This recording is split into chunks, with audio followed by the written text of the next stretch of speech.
Good morning. Good morning.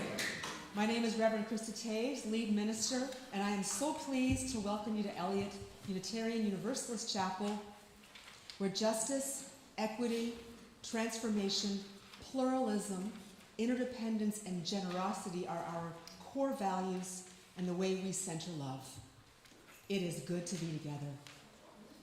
Every Sunday, we have a pastoral care associate available if something is weighing on your heart, and it would help to have someone to talk to. Today, that person is Carol Glauser.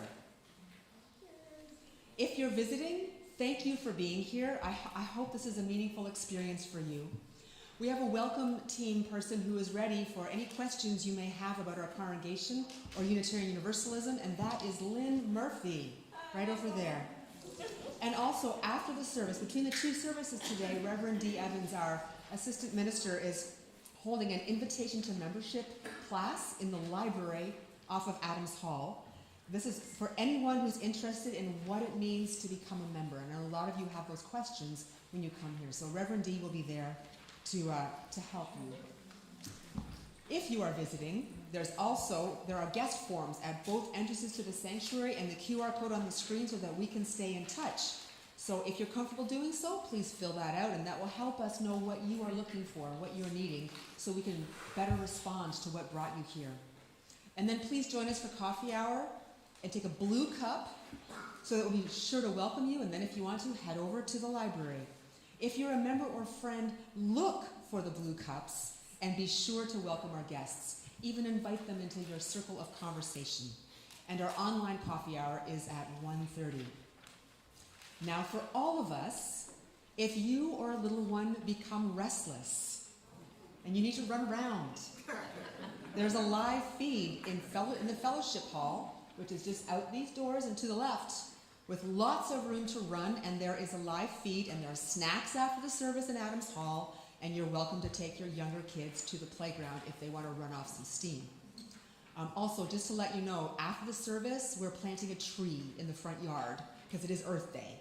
So you may want to come join us for the planting of the tree and then have the snacks. You know, it's always good to have a reward at the end, right? And now, let us enter into the spirit of worship. And I invite you, as you are willing and able, to join in welcoming each other by responding with, "You are welcome here" at the end of each statement. If you are black, brown, white, indigenous, APIA, whatever your origins, you are welcome here. If you are an immigrant, a refugee, a person without documentation, you are welcome here. If you believe in God all of the time, some of the time, or none of the time, you are welcome here. If you have a disability, invisible or visible, or are neurodiverse, you are welcome here. If you have been here 100 times or just came today, you are welcome here. If you want for nothing or struggle each day to make it through, you are welcome here. No matter whom you love or what your gender identity, you are welcome here. For this is a community of diversity, of love, and of justice, and it is good to be together. We are doing a lot of singing today, and so our prelude is a hymn by us. And I invite you to rise in body or spirit for opening hymn, "You Are Our Sunshine," and then remain standing for the chalice lighting and the next hymn. So please rise in body or spirit. "You Are Our Sunshine." I think you'll recognize it pretty quickly. Good morning. First thing you need to know is that Melinda and I are going to be sharing a microphone today, so when I go off mic, don't panic. Reverend Krista is correct. You will recognize this. Let's just sing only the chorus through one time so that we're sure that we've got the words, because they're a little different from the normal words, and then we will enjoy the whole thing all together. So, just the chorus. You are our sunshine, our only sunshine. Bring us pastors must go away.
green chalice is the symbol of Unitarian Universalism, with the flame being the love at the center that is at the core of all of us, and the bowl, the beloved community that brings our love together to be more than any one of us could be on our own.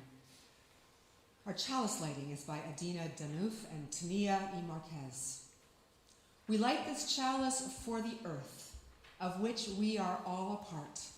We pledge to care for what it needs and hold it in our heart.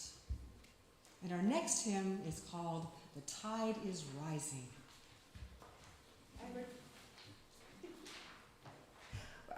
We're just going to listen one time, and then you'll join and sing.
As Unitarian Universalists, we are a people of the covenant, and it is our promises that tell us who we are for ourselves, for each other, and for the earth.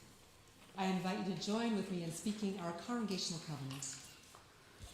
As a free congregation, we promise to one another our mutual trust and support. To create beloved community, we promise to be kinder to each other than we have to be, to listen fully to each other with an open mind and heart, to speak responsibly and respectfully, and to find ways to improve our church for all members and friends. Please be seated. So I have some really good news for us. You know how I stood up here twice since Christmas and said that we need to be paying up on our pledges because they were coming in slowly and we were getting worried? Well, you did. And we are up to date. So I want to thank all of you for taking those words to heart. And then I have another awesome announcement. You know how our pledge drive goal is $777,000? Well, as of last night, we have raised $778,000. So, well done, everyone. There are still some coming in, but I do want to ask everyone who is involved in our pledge drive, whether you were on the pledge drive team or you made phone calls or did anything else, to please rise so that we can thank you.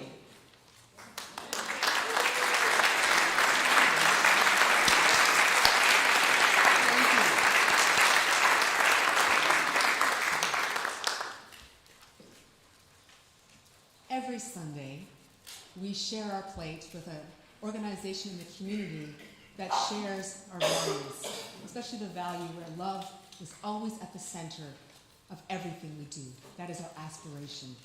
And this week, we are supporting the Midtown Community Services. Midtown Community Services' mission is to provide a wholesome and peaceful center where individuals, families, and especially children can be nurtured, supported, and build community together. Midtown is in the Tower Grove area, and it offers people across the community connections and resources for realizing their value and their full potential. And one of the key goals of this community is to break down barriers created by poverty, isolation, and prejudice. So let us continue to be generous with our community, and let us collect the offering.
Please join me in dedicating our offering.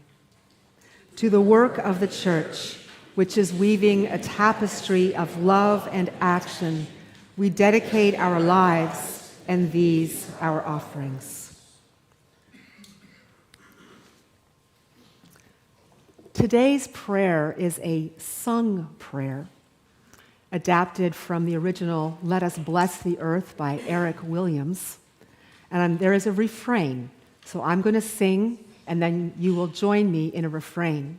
And the refrain goes like this.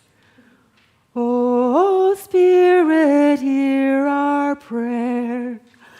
Oh, Spirit, hear our prayer. Oh, Spirit, hear our prayer.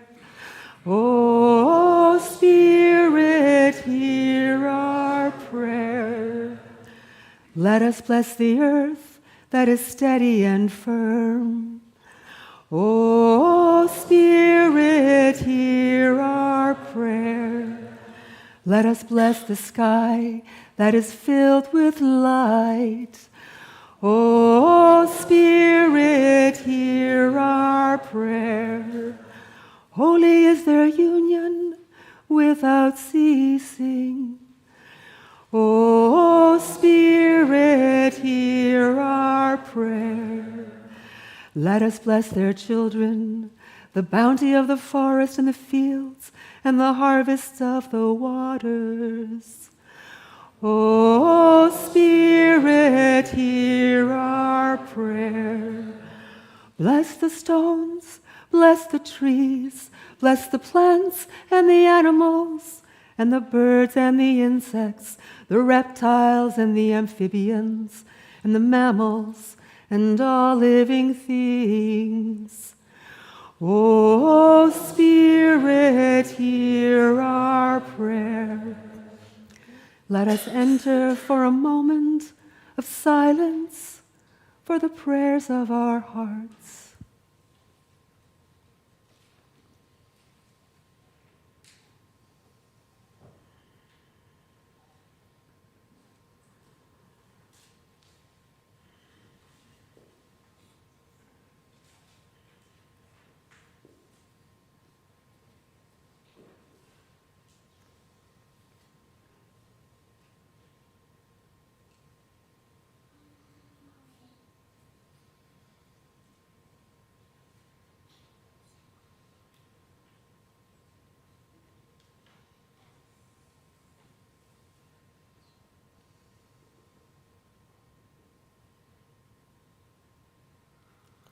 Let us speak the names of those we wish to hold in our care.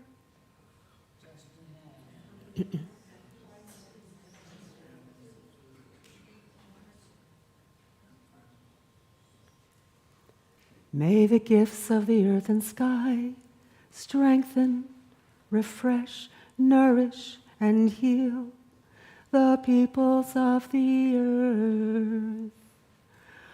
O Spirit, hear our prayer.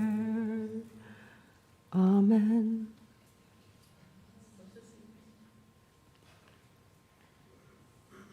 Thank you. And now for something completely different. We are going to present to you The Tree Museum, adapted from the original by Kay Lallier. And there's a song that goes along with this play called The Tree Song. And our music leaders will teach you the song, and then when the play starts, we will sing the verses of this song between the scenes of the play. So let us rise in body and spirit to learn the song and sing the first verse. While that's happening, I'm going to give my microphone to one of the actors, and then we will sit and remain seated and thoroughly entertained for the rest of the play. So I have some exciting news for you, which is that there are hand motions that go along with this song. I am teaching this song this semester at my community choir. My first, second, and third graders have given me permission to teach you the hand motions that go with this song that they wrote. And they are very excited that their hand motions are going to get to be famous. So please be my echo. I've got roots growing down to the water. I've got leaves growing up to the sunshine. And the fruit that I bear is a sign of the life in me.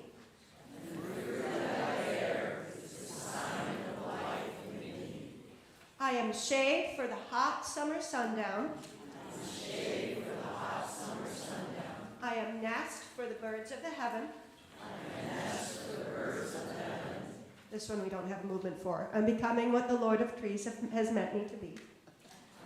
Becoming what the Lord of Trees has meant me to be. A strong, young tree. That's right. All right, let's sing.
We're going to have to tell our acorn children soon. I know, but how do we tell them that they may never get a chance to grow up and be mighty oaks like us? How do we tell our children that all remaining trees need to live in a tree museum to survive?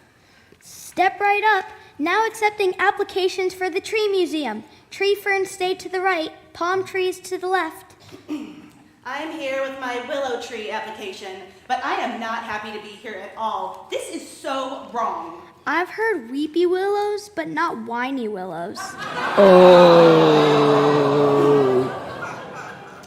I want is to sprout along the riverbank and just grow. Trees are an endangered species. We are protecting you by putting you in a museum. But without us, there is no aspirin because it comes from the willow tree. Oh no!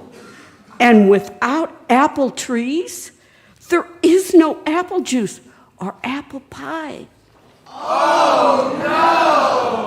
That's Terrible!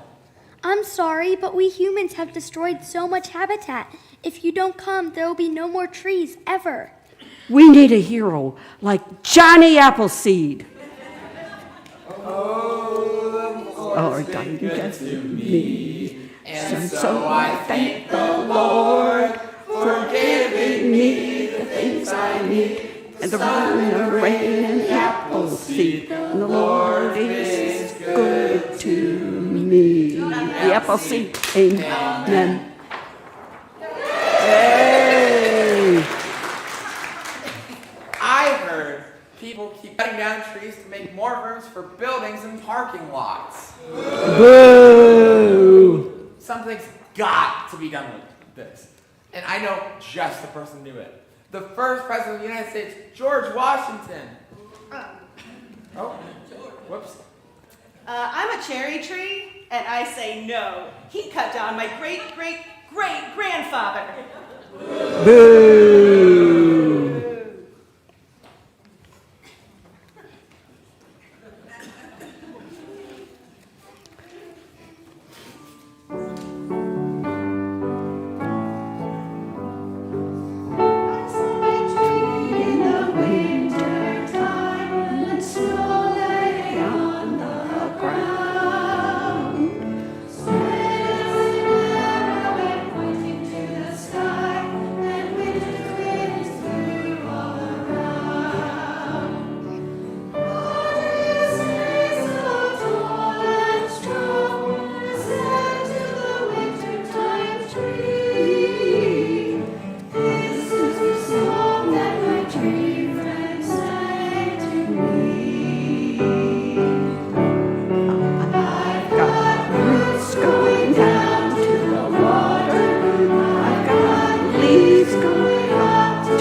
Like I said, you cut down my great-great-great-grandfather. It's true, but I said sorry to my dad. Oh, Not good. good enough. You You have have to to say say sorry sorry to to us. Look, I'm truly sorry, but I can do even better. I can get someone to help us. Introducing the Great Sherman Redwood Tree. I'm here, but I'm going into that museum over my dead body. You won't get me alive. But it's for your protection. There was a time when we got more respect. And what happens to all the animals that we used to feed and provide homes for? Oh, they're going into the zoos. Boo! And there won't be any wind. We can install fans. Boo! Maple tree here, showing up to survive. Without us, who will there be to convert carbon dioxide into oxygen? Chestnut tree here, ready to be saved. Pecan tree here, ready to be saved. Oh my, there are so many trees. The line is 100 miles long. I'm sorry, but we can only take one nut tree. Then let's go. We know where we're not wanted. We are running out of space. We need another hero.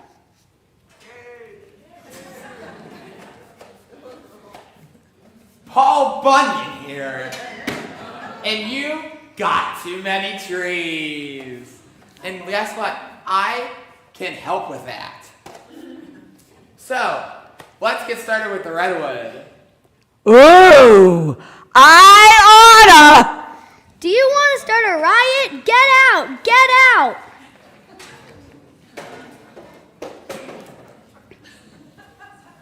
It's a lot of trees. President Theodore T. Roosevelt here.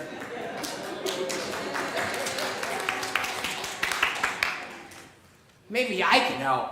Trees don't belong cooped up in museums. They belong outside. Yay!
Like I said, trees don't belong cooped up in museums. They belong outside. I agree, but it's just not possible. People don't care about trees in nature. They cut down more trees than they're willing to plant. But have you tried everything? Yes. But have you asked the children? What? They're just kids. Boo-hoo! But kids can do anything, right? Yay! I realized. Oh, sorry. Kids can celebrate Earth Day by planting a tree every year. Yay! I don't follow. Every time you plant a tree, you protect our Earth. Trees provide water, provide shade, clean the air, provide shelter and food for all kinds of wildlife. And they're a great place to build tree houses. If every person here planted one tree a year, think about how much difference that would make. Yay! And I spoke to Congress, and we actually agreed on something. Hey! It's wild, I know. So, we are going to establish national parks. Then everyone can enjoy the beauty of nature.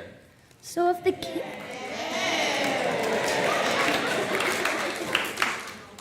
kids plant trees and we keep starting new national parks, we'll be okay? We'll be even better than we are now. What do you say, kids? Do you want to plant a tree? Yay!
Well, thank you, everyone. That was a lot of fun. So I have a question for you. Has anyone here ever tried to hug a tree? Yes. It's supposed to be very good for us. Some years ago, I was angry a lot. Some things that I really wanted didn't happen for me, and I was just really, really angry. And a good friend said to me, I am tired of you being angry. You can't be angry all the time. You just have to learn a different way, and I know just what you need. You need to hug a tree. And I said, what? That is the silliest thing I have ever heard. Trees don't talk. They don't think. They don't have eyes. They can't hear, and they probably can't even feel a hug, and they sure can't hug you back. I'm not arguing with you, said my friend. Just go hug a tree. I didn't. I kept being angry. But one day I was going for a walk through the woods near my house, and I remembered my friend's words. I was getting tired of being angry too. I found a tree where no one could see me, and I wrapped my arms as far as I could around its big trunk, and then I waited to stop feeling angry. Well, the first thing I learned is that it's probably better not to wear shorts and a sleeveless shirt if you plan on hugging a tree. It could be scratchy, itchy, and rough. I knew my friend was silly and that hugging a tree was a pretty ridiculous thing to do. Case closed. But I was getting really tired of being angry. Maybe I should try again. The next morning, I wore long pants and a long-sleeved t-shirt and went back to the tree where no one could see me. And I put my arms around it softly and just breathed. I felt the scratchy bark on my cheek, and I looked way up to the top of the tree, and I could hear birds singing. I could see birds coming into the tree. I could see birds leaving the tree. I could see squirrels playing, and there were even bees coming out of a hole in the tree, far enough away that I didn't feel threatened. And there was a breeze rustling through the leaves. The tree was solid against my body. And guess what? I didn't feel so angry. And when I let go of the tree, it was so peaceful that I stayed for a while, just standing there with the forest all around me, breathing in that woodsy air.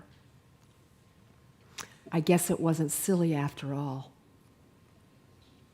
Did you know there are studies about how being around trees helps our mental health and our physical health?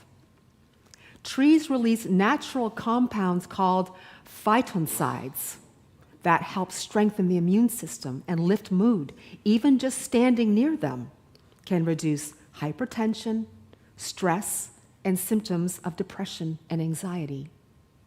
It can also lead to lower cortisol levels and feelings of relaxation.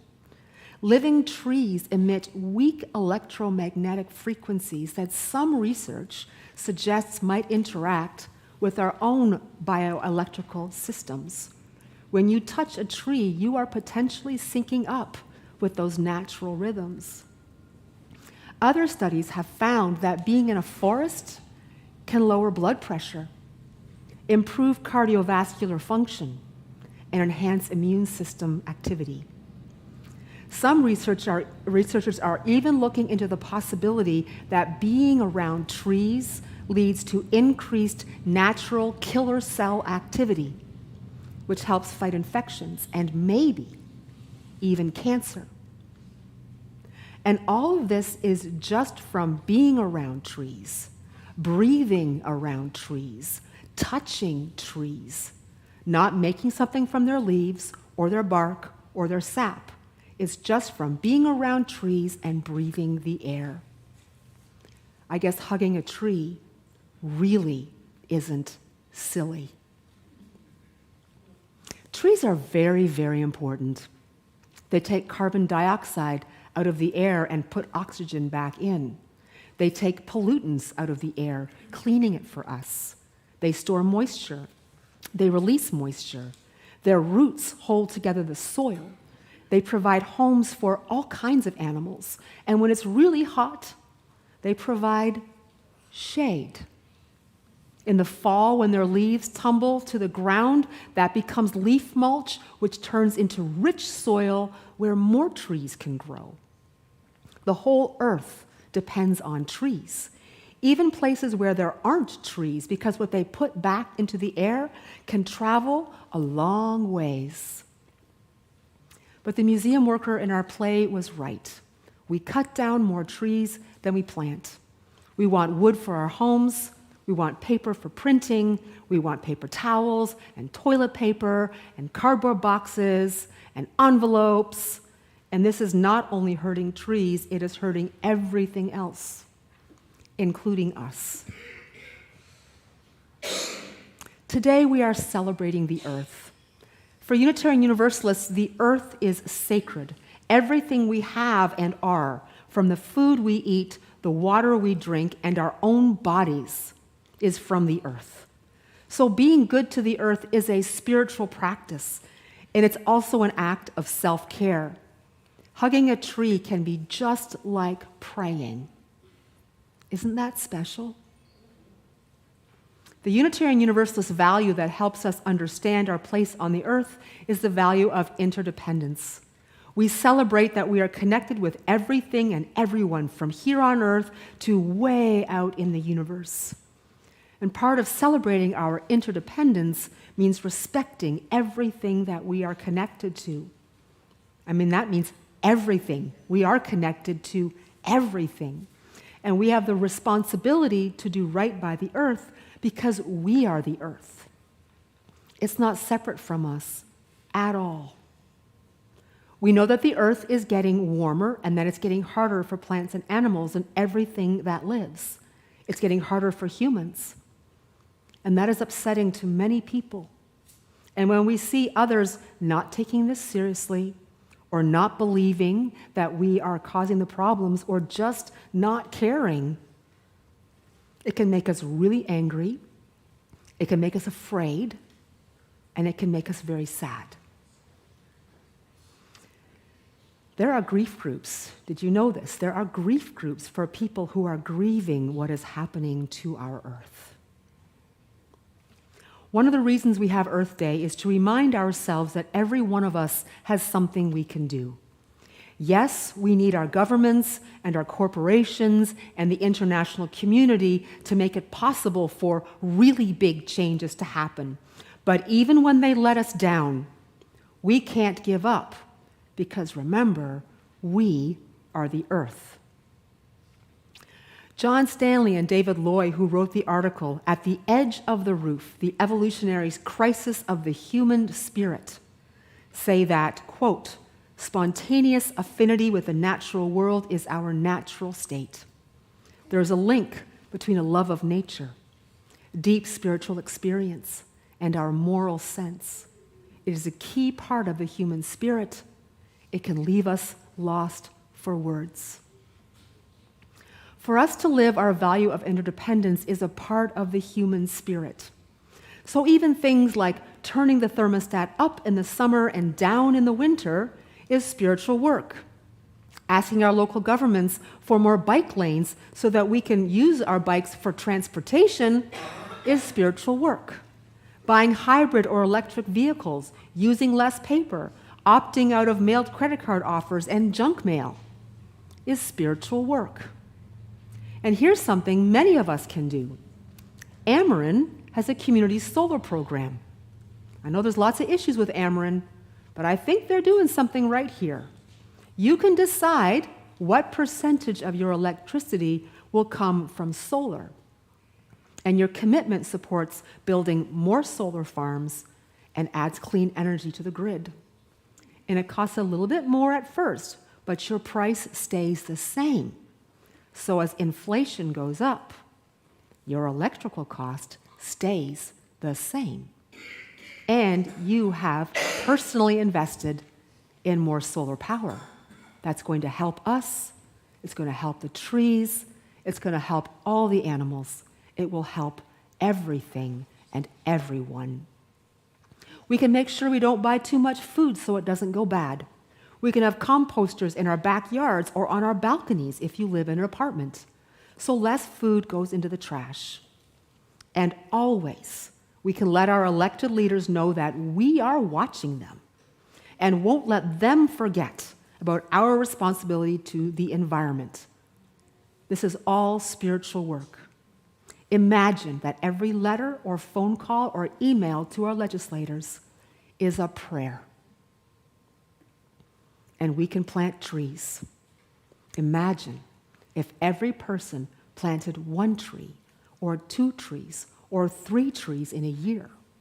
And you don't even have to own property because there are tree programs right here in the county and in the city. The last thing we want is to put trees in museums. We need to have them close by so we can hug them anytime we want and not feel silly. And they need us. They really need us to stop hurting them. So this week, I want everyone, even if you're little, to do one thing for the environment. One thing, okay? And when the service ends, we're going to do one thing together. Those of us who wish are going to go out to the front yard to plant a dogwood tree. And then you may want to look for a bigger tree and hug it, even if you're not hidden from anybody else, because we know hugging a tree is not silly. It is not silly. And we have lots of them here. Loving the earth is the least silly thing we can do. Amen. And I invite you to rise in body or spirit for our closing hymn, Put Me in the Compost Pile.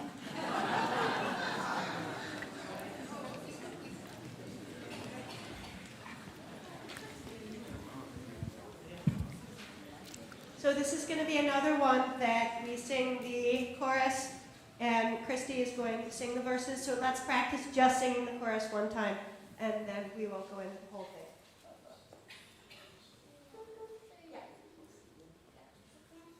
Why don't you put me in the compost pile? Put me in the compost pile. Help me go from all you start to do. Put me in the compost pile. Put me in the compost pile.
extinguish our chalice? Please join me in extinguishing our chalice. We extinguish this chalice, but not the light of truth, the warmth of community, or the fire of commitment. These we carry in our hearts until we are together again.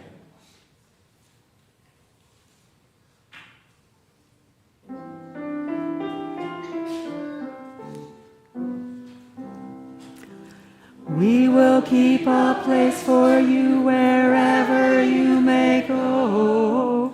We'll sustain this home of faith, love you've come to know. Go in peace, bring hope to hearts that yearn. We will keep a place for you till you return. And now may the Spirit of life hold you. May love bless you, and may joy find a peace in your days. Love to you all. Go in peace, and out that front door to plant a tree. Thank you for being here.